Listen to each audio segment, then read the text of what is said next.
Salut à tous, aujourd'hui on est parti pour l'épisode numéro 883 de l'After Zappima. J'espère que vous avez tous été gâtés hier et évidemment que vous avez tous pu bien profiter de vos familles. C'est important, ces périodes de fête. Nous les amis, on démarre avec le programme de la journée en Première Ligue. Comme d'habitude, le traditionnel Boxing Day. On joue le lendemain de Noël en Angleterre d'ailleurs.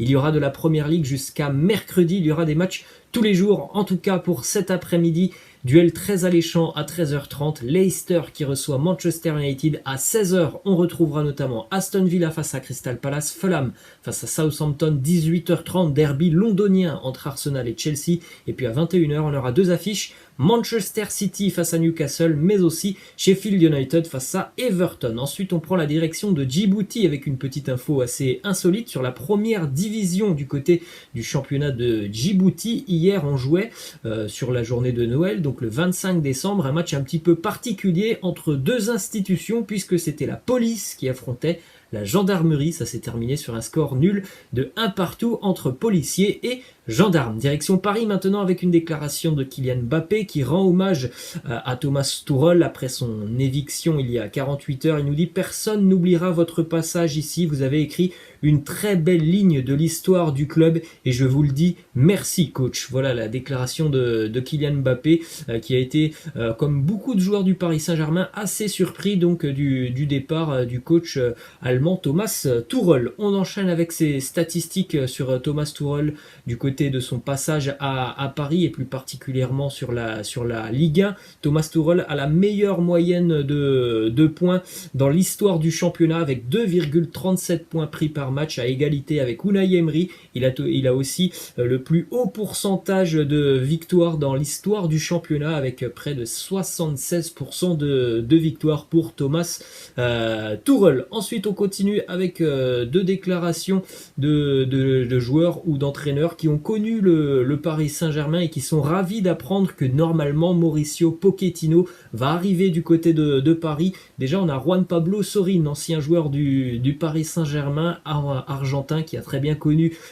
Pochettino. Il nous dit: Pochettino à Paris, j'espère vraiment. C'est un sentiment d'appartenance authentique, un travail collectif. Il a un style de jeu très clair, une personnalité.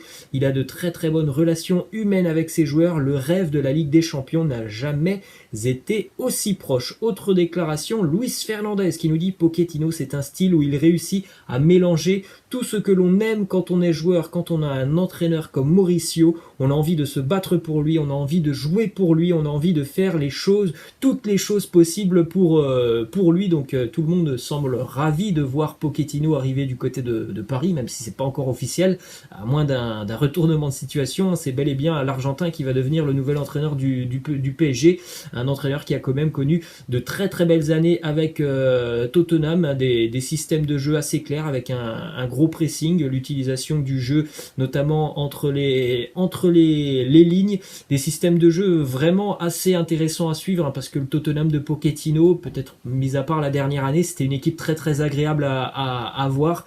Il avait réussi aussi de belles choses avec Southampton juste avant d'arriver donc du côté de Tottenham. Ensuite, petite info mercato du côté de Paris, le PSG s'intéresse de près à Christian Eriksen, le milieu de terrain de l'Inter, qui devrait donc quitter Milan sur ce mercato hivernal. La présence de Mauricio Pochettino pourrait simplifier l'opération, évidemment. Pochettino a très très bien connu Christian Eriksen du côté de Tottenham. Ensuite, on enchaîne les amis avec une petite statistique sur cette première partie de saison en Ligue 1. C'est la troisième fois qu'une journée de Ligue 1 se termine à 35 buts ou plus cette saison. C'est arrivé donc il y a 72 heures sur la journée de mercredi. C'est d'ores et déjà le deuxième exercice le plus prolifique après 2014-2015 où il y avait donc eu sur 38 journées 5 fois où on avait eu 35 buts ou plus. Et bien là on en est déjà à 3 à la mi-saison. C'est quand même assez spécial ce qui se passe sur cette mi-saison en Ligue 1. On voit beaucoup de buts. C'est pas toujours le cas depuis quelques années du côté de la Ligue 1. En général, on est plutôt habitué à des résultats de 0-0, des résultats de 1-0, 1-1.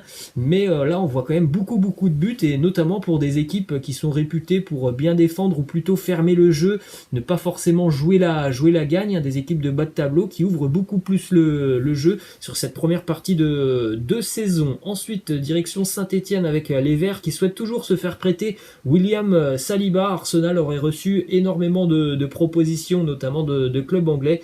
William Saliba, lui, il aurait plutôt une préférence, c'est d'être prêté pour la deuxième partie de saison dans un club de Première Ligue, puisqu'il ne joue pas du tout du côté des Gunners, en tout cas avec l'équipe professionnelle. Ça lui arrive de jouer parfois avec les jeunes. Ensuite, autre info du côté de Saint-Etienne, après avoir écarté la piste Boyan, les Verts pensent à enrôler l'international algérien Islam Slimani qui traverse vraiment des périodes assez compliquées parce que du côté de Leicester, on ne lui donne pas de temps de jeu, il n'a pas la confiance du coach Brendan Rodgers et depuis quelques semaines même, il n'est même plus dans le groupe, depuis quasiment le début d'année, il est plus dans le groupe des Foxes. Ça lui arrive de jouer avec les U23 de Leicester, donc c'est assez dur quand même, je pense, pour lui, pour un joueur qui a beaucoup de qualité, évidemment, qui ferait beaucoup de bien à l'effectif stéphanois qui est quand même très très jeune. Le petit bémol, je pense que c'est le salaire qui doit poser problème pour l'AS Saint-Etienne. Direction l'OGC Nice maintenant avec les Aiglons qui sont à la recherche d'un défenseur central. C'est l'une des priorités du mercato hivernal pour l'OGC Nice. On rappelle, Dante est blessé jusqu'à la fin de saison ou quasiment la fin de saison, et pour le moment les deux recrues du mercato estival, Stanley Nzoki et Robson Bambou, n'ont pas donné satisfaction du côté de Nice. C'est une équipe qui, défensivement, a quand même très peu de repères, très peu d'expérience. Donc voilà l'un des dossiers prioritaires des Aiglons sur le mercato, se renforcer dans le secteur défensif. Ensuite, une déclaration du côté de Lyon du directeur sportif Juninho qui nous dit: normalement personne n'arrivera sur ce mercato hivernal. Pour les joueurs cadres, on ne va pas bouger. J'espère surtout qu'on va garder ce niveau-là, c'est le plus important. On continue les amis du côté de Madrid avec cette déclaration de Jorge Valdano qui nous dit: le fait que Zidane fasse entrer Isco contre Grenade, c'est un message adressé aux joueurs. Il lui dit: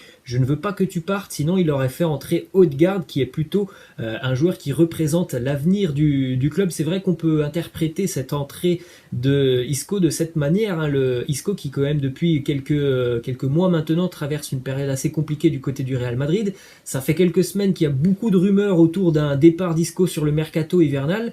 Le voir rentrer face à Grenade, c'est quand même un message assez positif envoyé par Zinedine Zidane qui vraisemblablement compte quand même sur lui pour la seconde partie de saison. Ensuite, une déclaration importante du président Florentino Pérez qui s'est exprimé lors de l'Assemblée Générale du Real Madrid. Il nous dit: la valorisation de l'image du Real par des investissements dans de grands joueurs et l'expansion internationale sont des facteurs fondamentaux pour maintenir la capacité compétitive du club et sa position de référence dans le football mondial. Donc ce qu'il faut comprendre, c'est que normalement le Real Madrid l'été prochain va vraisemblablement sortir le chéquier pour aller tenter un gros coup, et on sait déjà depuis quelques mois, voire quasiment plus d'un an maintenant, que il y a des pistes quand même du côté du Real Madrid. On parle souvent de Kylian Mbappé, de Erling Haaland, on a aussi Eduardo Camavinga. Cette déclaration de Florentino Pérez évidemment peut nous laisser penser que sur le mercato estival, le Real Madrid va certainement tenter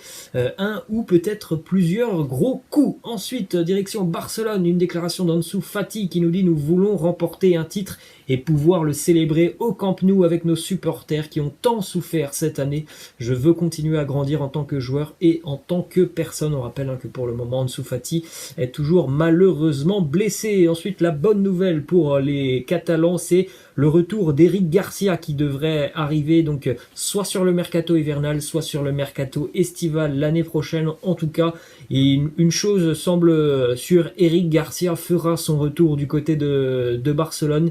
Lui qui ne veut pas du tout continuer du côté de Manchester City. Selon plusieurs sources, il y aurait d'ores et déjà un accord de finaliser entre le Barça et Manchester City. Lui qui avait quitté le Barça il y a 3 ans, il s'est révélé sans trop jouer du côté de Manchester City, mais le peu de fois il a eu l'opportunité de jouer avec City et avec la sélection espagnole, on a vu quand même des choses assez prometteuses. Donc il devrait faire son retour du côté de Barcelone.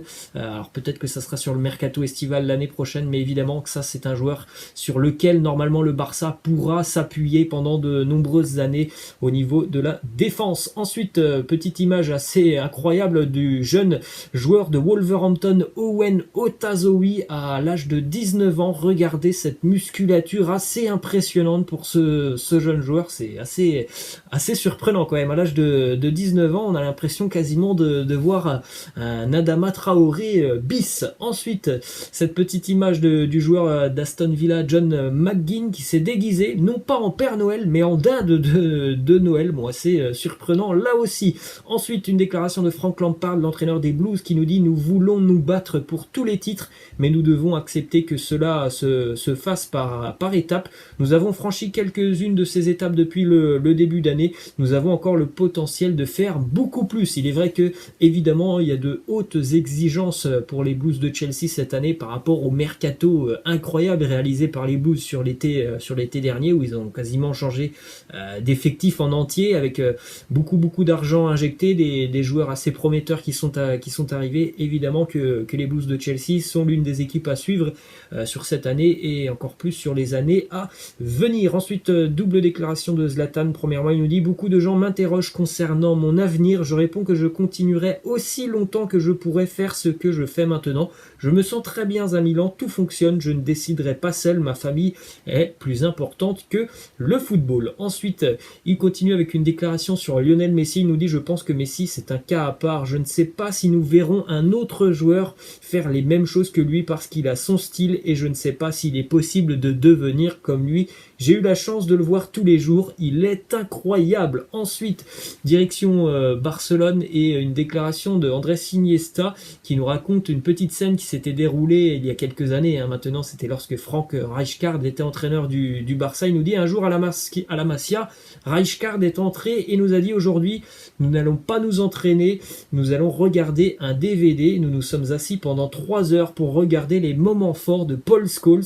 Moi, Xavi, Ronaldinho et même Lionel Messi, nous l'admirions. Il est vrai que Paul Scholes, c'était un joueur du côté de Manchester United diablement important pour Sir Alex Ferguson et un joueur très élégant au milieu de terrain. C'est vraiment un joueur, je pense, qui est resté sous-coté parce qu'on n'en a pas énormément parlé, mais les connaisseurs qui ont déjà vu Manchester United il y a une bonne dizaine d'années savent que Scholes, c'était vraiment la très grande classe au milieu de terrain. Ensuite, direction l'Allemagne avec une petite info qui concerne l'Eintracht Francfort qui se sépare de son attaquant néerlandais Bas Dost, qui quitte donc Francfort pour rejoindre Bruges en Belgique. Ensuite, direction le Borussia Dortmund avec Erling Haaland qui a cité son deuxième but marqué face au Paris Saint-Germain en Ligue des Champions comme son plus beau but de l'année 2020. Il nous dit: c'est certainement le plus beau but que j'ai marqué, je pense que c'est celui-là. C'était vraiment un bon moment sur ce match. Il avait inscrit un doublé face au PSG et c'est vrai que ce deuxième but il était quand même assez incroyable. Je me souviens de cette frappe du gauche assez incroyable de l'entrée de la surface, un véritable missile qui est parti en lucarne. On continue les amis du côté de l'Amérique avec deux petites infos pour terminer. Déjà premièrement les statistiques d'André-Pierre Gignac du côté des Tigres au Mexique. 243 matchs joués, 143 buts, 11 buts marqués sur des finales, 4 titres de champion du Mexique. Et puis donc il y a une petite semaine aussi le titre donc de la Ligue des Champions de la zone CONCACAF. Et on termine les amis avec les demi-finales de la Copa Libertadores, donc cette fois-ci la Ligue des Champions d'Amérique du Sud. Ça sera des duels 100% argentin-brésilien avec notamment Boca Junior face à Santos et River Plate face à Palmeiras. Voilà les amis, c'est la fin de cet After Zappima. J'espère que ça vous a plu. Je vous laisse et je vous dis à la prochaine. Ciao.